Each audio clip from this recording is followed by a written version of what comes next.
So if we want to change systems, we're going to get there much faster if we include behavioural science. Behaviour change is an important part of systems transformation because it really is a way to focus your efforts towards some specific outcomes. And MSDI has really been quite brave and bold in its strategy in saying we are about system change and behaviour change and the relationship between the two. And we've started to explore exactly how we can use our discipline for systemic change. And I guess there's three kind of approaches that we might use. The first is thinking about behaviour change as a diagnostic for systems. So if we try and change behaviour, by understanding whether people do or don't change behaviour, in fact, particularly those that don't change behaviour, what can we learn from them about why? What systemic barriers were there that prevented them doing the behaviour that they ideally wanted to do? Another one is really thinking about some really key target behaviours or target audiences. There's kind of two behaviours I think that are worth focusing in on. Consumption and consumerism is a group of behaviours that we think are more important to target.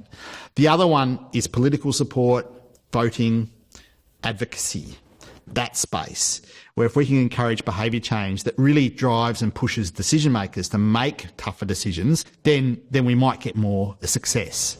I'm interested in the role of behaviour change in systems transformation because every time we try and change behaviour, there's an opportunity to understand and accelerate systems change. One of the programs of work that we focused on in 2023 was called the Climate Adaptation Mission, which was a major program within the Behaviour Works Consortium, which is where we work with state and federal government and other actors to apply behaviour change to pressing problems. So the mission goal was how can we increase the adaptive capacity of communities most impacted by climate change impacts. The way we did that was we engaged with people interested in working with us on that mission. And the one I'll talk about today is communities working with agriculture, with natural resources, with ecotourism, and how these long-term impacts added up on economic prosperity, on population movement and social well-being, and related impacts of climate change. It got us to this idea of, given the nature and the impacts of climate change on communities dependent on natural resources,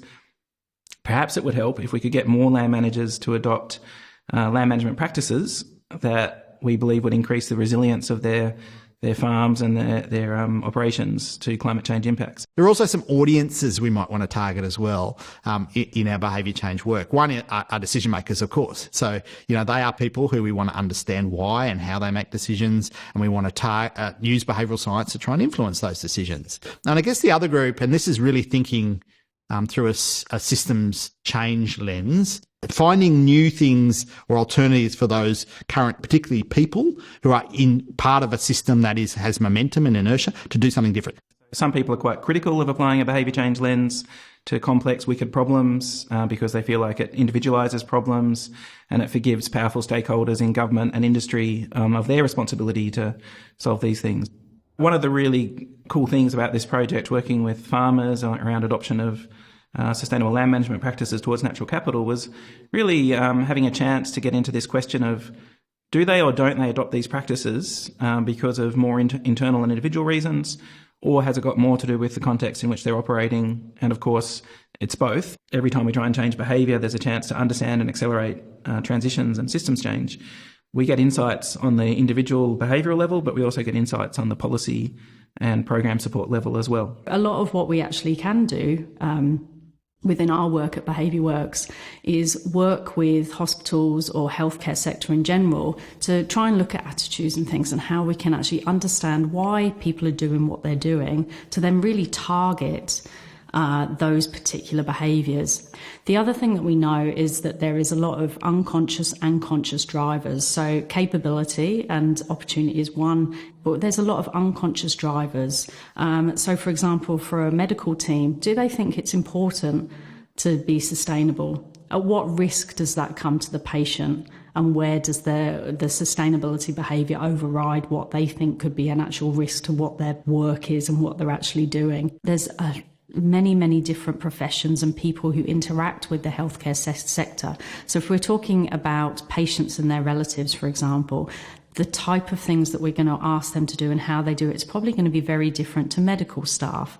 So the more specific we can be about our target audience and what we're actually asking these different groups to do, the more likely we are to actually create sustainable change and getting people to create those behaviours and to become habits and part of what they actually do within the system. The idea I keep returning to in the relationship between behaviour change and systems change is that as a species or as a civilization, we are very good at adapting to environments that we've created for ourselves.